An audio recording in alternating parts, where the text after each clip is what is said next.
오늘 이 본문은 그 앞에 있는 내용과 이어지는 그런 내용입니다. 예수님께서 어느 바리새인의 집에 초청을 받아 식사를 했습니다. 그런데 그 식사 분위기가 별로 좋지가 않았습니다. 바리새인이 예수님을 존경해서 초청한 것이 아니고 예수님을 함정에 빠뜨리기 위해서 초청한 것입니다. 예수님 만약 수종병자를 고쳐주면 안식일을 어겼다고 주님을 고소하겠다고 엿보던 그런 자리였습니다. 그 문제로 인해서 예수님과 바리새인들 사이에 한 차례 언쟁이 일어났습니다. 여러분, 우리가 밥상을 앞에 놓고 식구들끼리 다투거나 언쟁을 하면 밥맛이 있습니까? 하나도 없죠. 밥상머리에서 언쟁을 하면 밥 먹을 기분이 싹 달아나잖아요. 이거 뭐 밥을 먹어도 음식이 입으로 들어가는지 코로 들어가는지 모를 정도가 아닙니까? 지금 분위기가 그와 비슷합니다. 게다가 식사가 시작을 되는 게 이번에는 초청을 받은 사람들이 서로 높은 자리를 차지하겠다고 자리 쟁탈전까지 일어났습니다. 자, 상황이 이 정도라면은 식사 분위기가 좋을 수가 없죠. 처음에는 화기애애하게 시작된지 모르지만 그만 식사 자리가 엉망이 되고 말았습니다. 그때 초청받은 사람 중에 한 사람이 갑자기 이런 말을 꺼냈습니다. 자, 15절입니다. 함께 먹는 사람 중에 하나가 이 말을 듣고 이르되 무릇 하나님의 나라에서 떡을 먹는 자는 복되도다 하니 했습니다. 이 사람이 식사 자리에서 왜 갑자기 하나님의 나라에서 식사하는 사람이 복되다고 그렇게 말을 했을까요? 본문이 언급하지 않으니 알 길이 없지만 저는 이렇게 한번 생각을 해봅니다. 지금 바리새인의 집에 초청받은 그 식사 분위기가 말이 아니잖아요. 초청받은 사람들은 음식을 먹는 것이 아니고 흡사 모래를 씹는 그런 기분입니다. 그때 한 사람이 이렇게 푸념을 한 거예요. 이런 분위기에서 식사하는 것은 정말 끔찍해. 하나님 나라에서 식사하면 얼마나 분위기가 좋을까. 그런 좋은 분위기에서 식사하는 사람은 정말 복 있는 사람이야. 그래, 이 사람은 식사 분위기가 안 좋아서 분위기 전환을 하려고 농담 삼아서 이런 말을 꺼낸 것입니다. 그런데 예수님은 농담 한마디라도 그냥 흘려들으시는 법이 없습니다. 주님은 이 사람이 무심코 던진 그 농담 한마디를 받아서 바로 그 자리에서 하나님 나라 잔치 비유를 말씀하면서 그 식사 자리에 참석한 사람들에게 하나님 나라의 복음을 전한 것입니다. 솔직히 지금은 전도할 만한 그런 분위기가 아니지 않습니까? 안식일 문제로 언쟁이 있었고, 그리고 지금 막 자리 쟁탈전에다가 설렁한 농담으로, 소위 말하는 이게 아재 개그죠. 이런 설렁한 농담으로 전도할 분위기하고는 너무나 거리가 멀지 않습니까? 그런데 예수님은 어떤 분위기가 좋고 나쁜 것을 따지지를 않았습니다. 예수님은 전도할 분위기가 아니라도 전도할 기회가 조금이라도 주어지면은 그냥 복음을 전했습니다. 정말 주님은 어디서나 어떤 분위기에서나 기회만 주어지면 전도하는 그런 분이었습니다. 저는 이런 예수님의 모습을 보면은 사도 바울이나 혹은 에스겔 선지자가 생각이 납니다. 여러분, 바울이 디모데에게 뭐라고 말을 했습니까? 디모데후서 4장 2절 한번 같이 봅시다. 다 같이 시작. 너는 말씀을 전파하라. 때를 얻든지 못 얻든지 항상 힘쓰라 했습니다. 또 하나님께서 에스겔을 선지자로 부르실 때도 비슷한 말씀을 했습니다. 에스겔 2장 7절을 한번 같이 읽어봅시다. 다 같이 시작. 그들은 심히 패역한 자라. 그들이 듣든지 아니 듣든지 너는 내 말로 고한 자다. 너는 말씀을 전파하라. 때를 어떤지 못 어떤지 항상 힘쓰라. 그들은 심히 패역한 자라. 그들이 듣든지 아니 듣든지 너는 내 말로 고할지어다. 지금 바리새인들 앞에서 복음을 전하는 주님의 모습이 이와 같지 않습니까? 정말 때를 어떤지 못 어떤지 항상 복음 전파에 힘쓰는 분이 주님이 아닙니까? 바리새인들 같이 패역한 자들 앞에서도 주님은 개의치 않고 그들이 듣든지 아니 듣든지 복음을 전하는 분이 주님 아닙니까? 이런 주님의 모습에 비해서 우리는 어떻습니까? 우리는 전도하라고 하면 어떻게 합니까?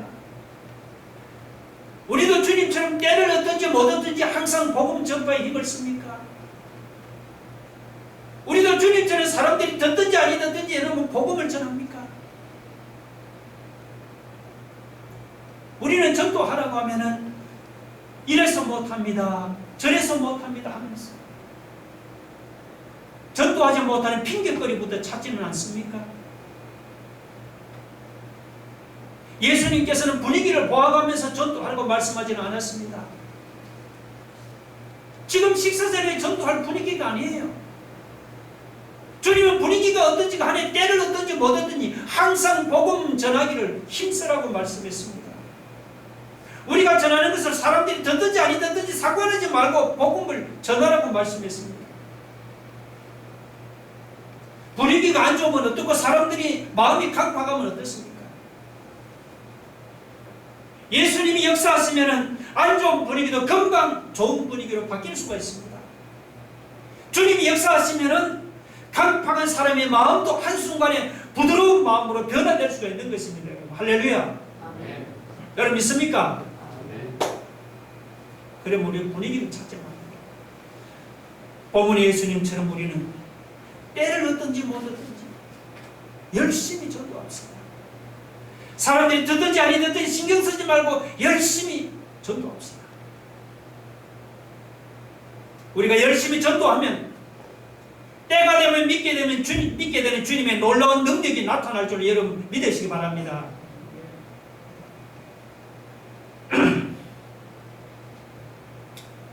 요즘은 코로나로 뜸하지만 코로나 전에는 집집마다 잔치가 참 많았지요.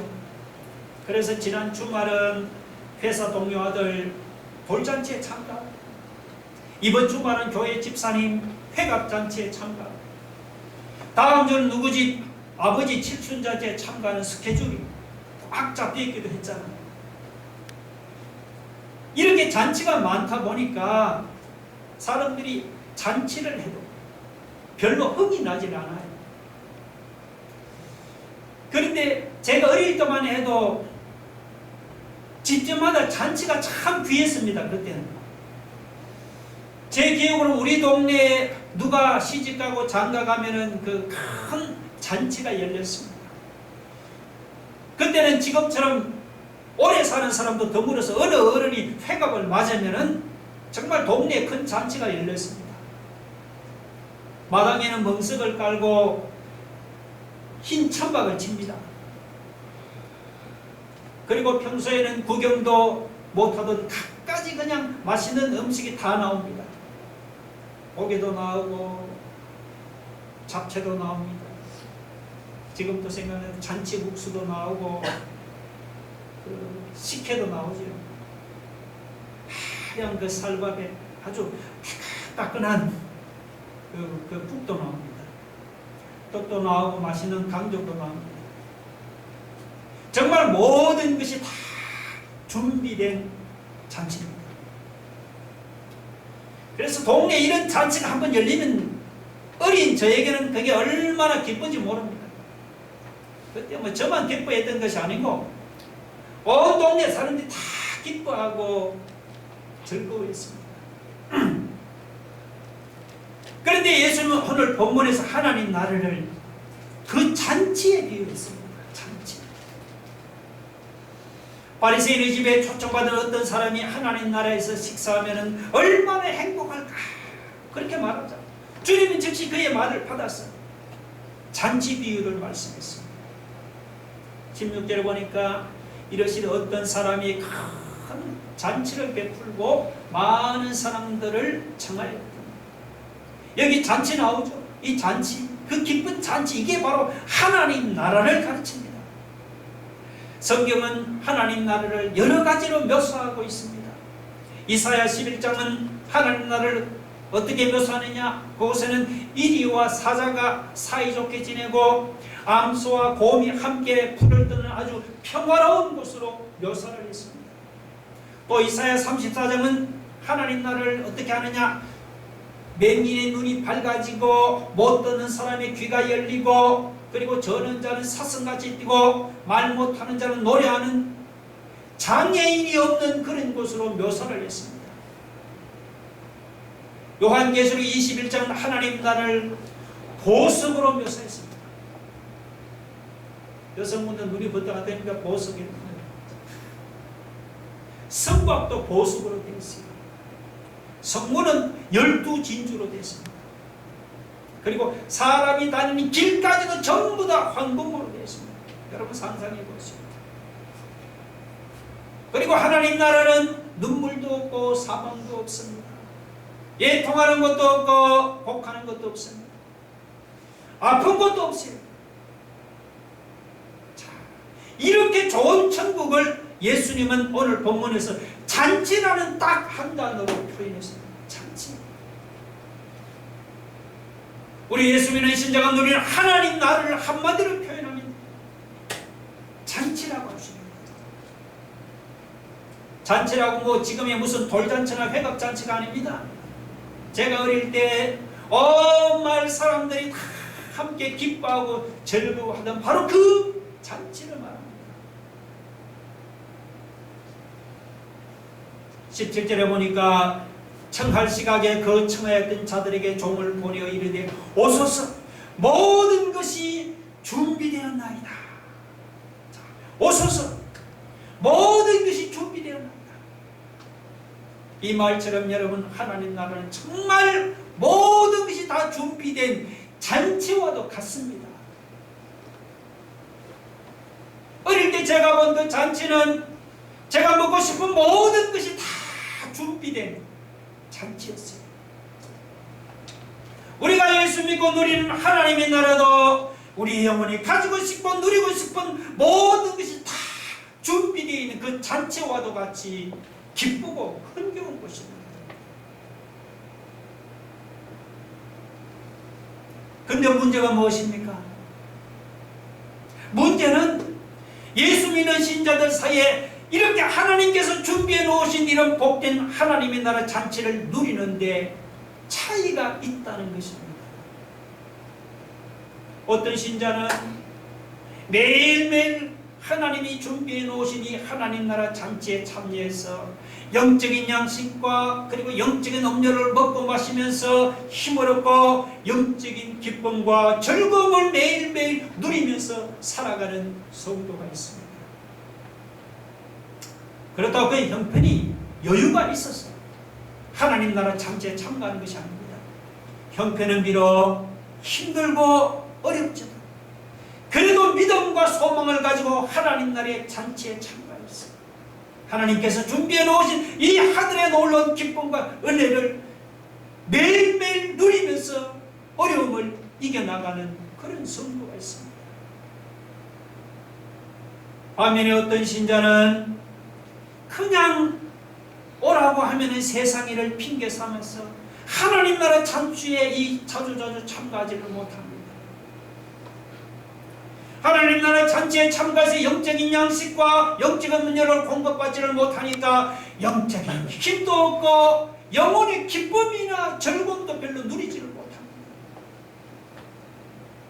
더 안타까운 것은 세상 일이 얼마나 바쁜지 하나님 나라 잔치에 전혀 참가하지 못하는 그런 신자도 있습니다. 여러분은 어디에 속합니까? 여러분은 지난 한 주 동안 어떻게 지냈습니까? 여러분 지난 한 주 동안 하나님 나라의 잔치에 참가해서 얼마만큼 영적인 양식과 영적인 음료를 먹고 마시면서 누렸습니까? 혹시 지난 한 주 동안 세상 일에 너무 바빠서 하나님께서 준비해 놓으신 이 놀라운 하나님 나라 잔치에 참가하지 못하고 영적으로 주인 상황 가운데서 오늘 이 예배에 참가하지는 않았습니까? 여러분, 하나님 나라가 아무리 잘 준비된 잔치라도 우리가 참가하지 않으면 소용없어요. 여러분이 형편이 힘들수록 더욱더 이 하나님 나라 잔치에 참가하기를 바랍니다. 하나님 나라의 잔치에 참가해서 하나님께서 여러분에게 준비해 놓으신 그런 것들을 먹고 마시고 힘을 얻어서 기뻐할 수 없는 형편에서도 여러분 기뻐하고 힘낼 수 없는 형편에서도 여러분 더욱더 힘을 내어서 그렇게 살아갈 수 있기를 주의 이름으로 축원합니다.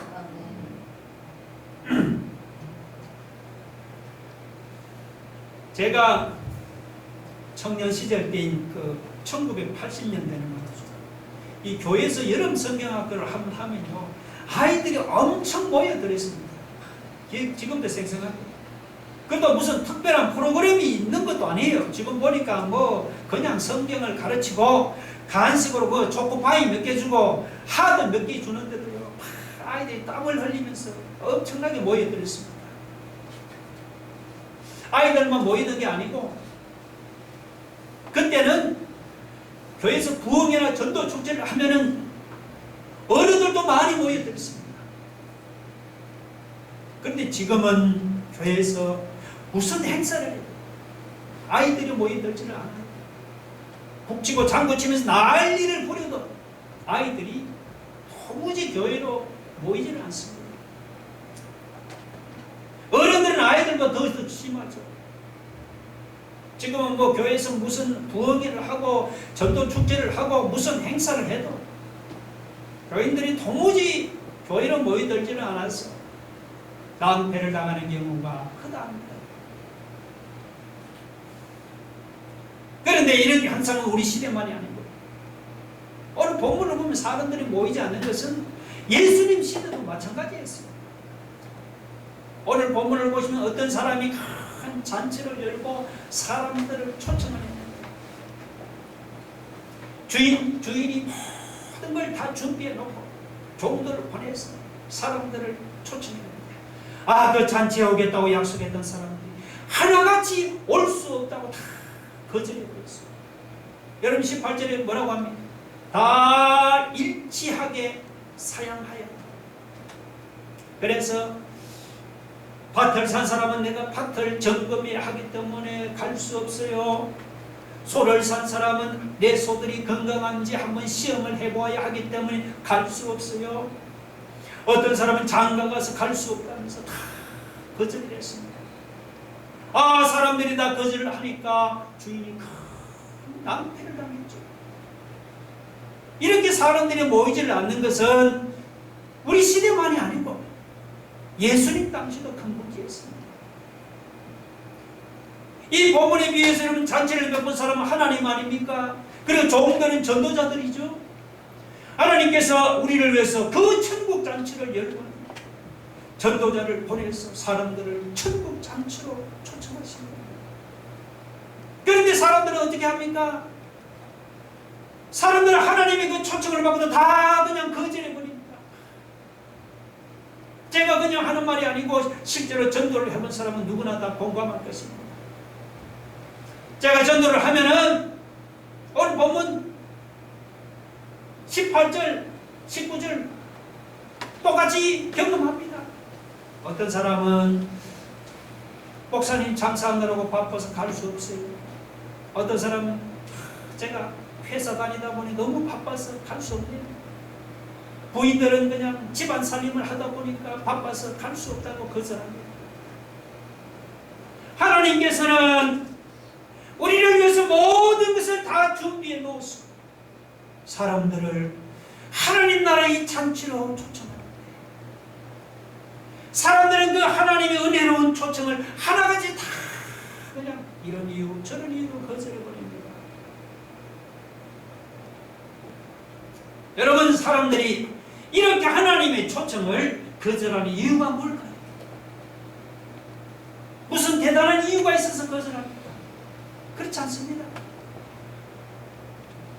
사람들이 바쁜 중에도 자기 골프 치러 가고 놀러 가고 낚시 가고 등산 가고 할 것은 다 합니다.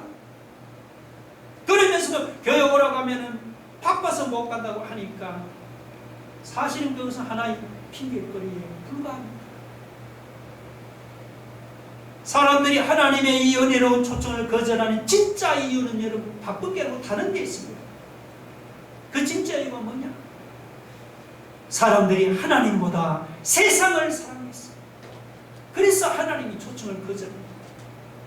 사람들이 하나님보다 세상 것들에 예착을 두고 세상 것들의 마음이 뺏겼어. 그래서 하나님의 초청을 거절합니다. 오늘 밭을 산 사람도 하나님보다 자기가 산 밭에 예착을 두었습니다. 꼭 그때 밭을 보러갈 필요가 없잖아요. 사기 전에 이미 다 밭을 보았죠. 소를 산 사람도 여러분 자동차 살 때 이 자동차가 이게 온전한지 고장난데 없는지를 점검하지만 그냥 삽니까? 다 살펴보고 사잖아요. 그래서 사놓고 꼭 초청하는 날 그 자동차를 보러 갈 이유가 뭐 어디가 있겠습니까? 장가간 사람도 하나님보다 그냥 결혼 재미에 마음이 뺏겼습니다. 그래서 하나님의 초청을 거절했습니다. 사람이 이렇게 세상 것들에 예착을 두고 하나님보다 세상 것들에 마음이 빼앗기다 보면은 하나님의 초청을 거절하게 되겠습니다. 마태복음 22장 13절 한번 봅시다. 같이 읽어봅시다. 시작. 임금이 사원들에게 말하되 그 손발을 묶어 바깥 어두운 데 내던지라. 거기서 슬피 울며 이를 갈매주리라. 하나님 저기 주인의 초청을 거절하는 사람이 하시는 말씀입니다. 여기 바깥 어두운 데는 이것은 지옥을 가르칩니다. 하나님의 초청을 거절하는 사람은 어두운 지옥에 떨어졌어. 슬피 울며 이를 갈게 될 것입니다. 하나님의 초청을 거절하는 사람은 이렇게 비참한 신세로 전락하고 맙니다. 그러면 우리가 이 은혜로운 하나님의 초청을 거절하지 않고 받아들이려면 어떻게 해야겠습니까?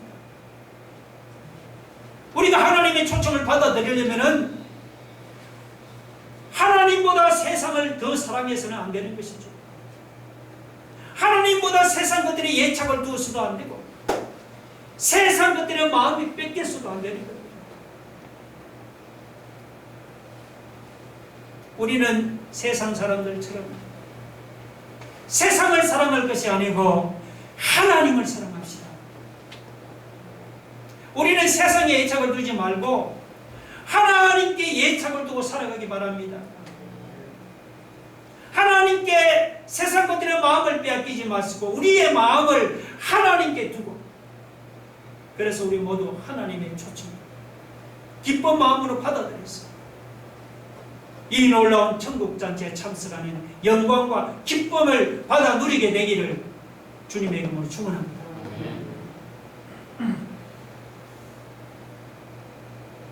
자, 여러분 그런데 말이죠.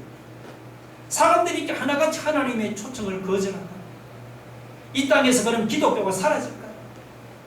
지금 막 코로나로 교회마다 막 이렇게 성도들이 안 나오고 하니까 그러면 교회가 문을 닫고 예수 믿는 신들이 이 땅에서 사라지기라도 할까요? 절대로 그런 일은 없을 것이니 여러분 안심하시기 바랍니다. 아니 사람들이 다 이렇게 하나같이 하나님의 초청을 거절하는데도 어째서 이런 교회가 사라지지 않고 어째서 이 땅에 예수 믿는 신자가 사라지지 않습니까? 그 이유는 뭡니까? 사람들이 거절해도 아무리 거절해도 하나님이 포기하지를 않으시기 때문입니다. 본문을 봐도 사람들이 거절해도 하나님 오히려 더욱더 초청하잖아요.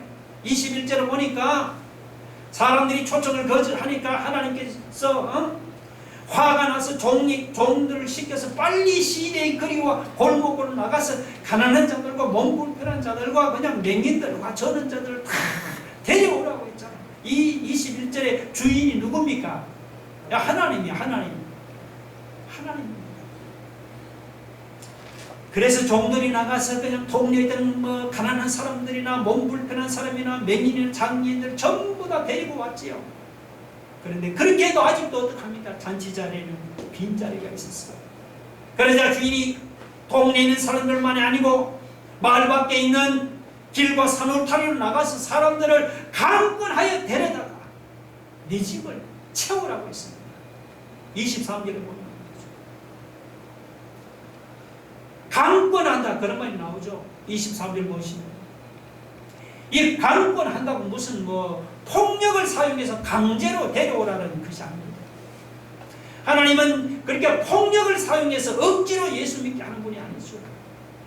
이 강권한다는 말은 강권적으로 설득해서 데려오라는 그런 말입니다.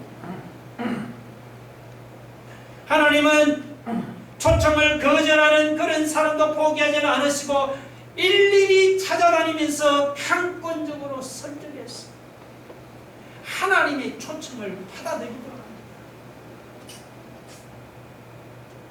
우리는 여기서 잃어버린 영혼을 찾는 하나님의 그 열심을 보게 됩니다. 사람들이 하나님의 초청을 이렇게 거절하고 코로나가 일어나서 교회가 막 무너지는 것 같아도 이 땅에 예수 믿는 신자가 사라지지 않는 이유가 바로 여기에 있는 것 같습니다.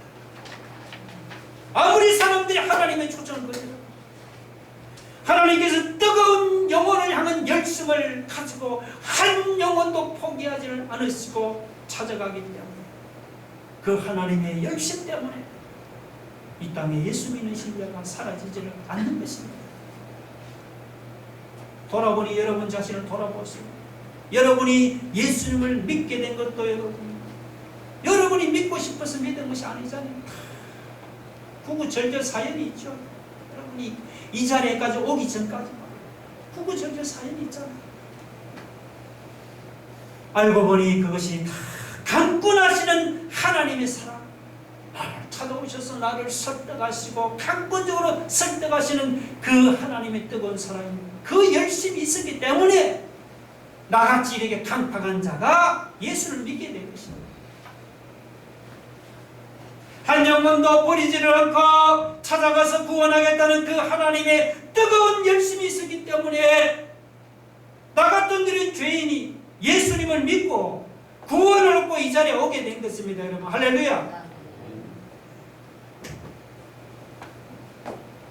그래도 하나님께서 무섭고 가난한 자들이나 몸 불편한 자들이나 맹인들이나 장애인들만 강권하는 게 아니죠. 여기 뭐 밭을 사고 소를 사고 장가든 사람은 하나님이 강권하지 않는 것도 아닙니다. 여러분 사람이 부자인가 가난한 사람인가 사람이 장애인인가 정상인인가 이런 것들이 하나님의 초청을 받아들이는 조건이 아니다. 밭을 산 사람은 왜 초청을 거절했느냐? 그 자기가 산 밭이 자기가 믿고 의지할 만한 것이죠. 소를 산 사람은 자기가 산 그 소가 자기가 믿고 의지할 만한 것들입니다. 건강한 사람은 자기 건강이 자기가 믿고 의지할 만한 것들이죠. 그들은 그렇게 세상에서 믿고 의지할 만한 것이 있었기 때문에 하나님의 초청을 받아들일 필요성을 느끼지는 못했습니다. 그래서 그들은 하나님의 강권에도 하나님 초청을 받아들이지는 않았습니다. 반면에 밭도 없고 소도 없는 가난한 사람, 그들은 세상적으로 믿고 의지할 만한 것들이 없기 때문에 그들은 하나님의 초청을 잘 받아들인 것입니다. 몸 불편한 자나 맹인이나 장애인들도 마찬가지죠. 세상적으로 믿고 의지할 만한 것들이 없기 때문에 그들은 하나님의 초청을 잘 받아들였습니다. 여러분도 힘들고 어려울 때 여러분에게 찾아오시는 그 하나님을 받아들이지 않았습니까? 그래서 부자나 정상인에 비해서 가난한 사람이나 장애인이 쉽게 하나님의 초청을 받아들이는 것이죠. 물론 사람들이 하나님 초청을 거절해도 지금은 부족한 것을 모르고 잘 살아갑니다. 그러나 여러분 하나님의 초청을 거절하는 사람은 하나님 나라에 들어가지는 못하죠. 24절 마지막에 보시죠. 내가 너에게 말하는 전에 청하였던 그 사람들 하나도 내 잔치를 맛보지 못하리라고 했습니다. 여러분 우리는 돈이 있고 지위가 있고 능력이 있고 건강하다고 여러분 그런 것들을 하나님보다 믿지 맙시다. 우리가 믿고 의지할 분은 하나님 한 분뿐입니다. 우리는 세상 사람들처럼 내가 가진 것들을 믿고 하나님의 초청을 거절하는 어리석은 사람이 되지 맙시다. 우리가 돈이 없고 지위가 없고 능력이 없는 장애인들, 우리가 하나님만 믿고 의지하면 우리가 하나님의 초청을 받아들이도록 하나님께서 강권적으로 우리를 선택하십니다. 비록 세상적으로 내세울 만한 것이 아무것도 없을지라도 우리가 하나님만 믿고 의지하면 강권하는 하나님이 열심히 우리의 구원을 이루어 주실 줄로 믿으시기 바랍니다. 우리 한번 기도하겠습니다. 여러분, 우리가 가진 것이 없어도 하나님만 믿고 의지하면 우리를 설득하고 강권하는 하나님이 열심히 우리 구원, 그 하나님의 강권하는 열심으로 인해서 우리가 주님 앞에 나오게 되지 않았습니까? 주님 감사합니다. 하나님, 우리가 하나님의 초청을 받아들이기를 원합니다. 세상을 사랑하지 말고 하나님을 사랑하고 하나님께 예착을 두고 하나님께 마음을 두고 살아가기를 원합니다. 여러분, 하나님 나라는 모든 것이 준비된 잔치와 같은 기쁜 곳입니다. 우리가 이 하나님 준비된 잔치에 참여해서 먹고 마시며 힘을 얻었습니다. 하나님 아버지, 오늘도 하나님 아버지 우리가 기쁨으로 세상을 살아갈 수 있는 그 은혜를 얻는 삶이 되겠다. 우리 한번 다 같이 한번 통성을 하겠습니다. 할렐루야. 하나님 아버지,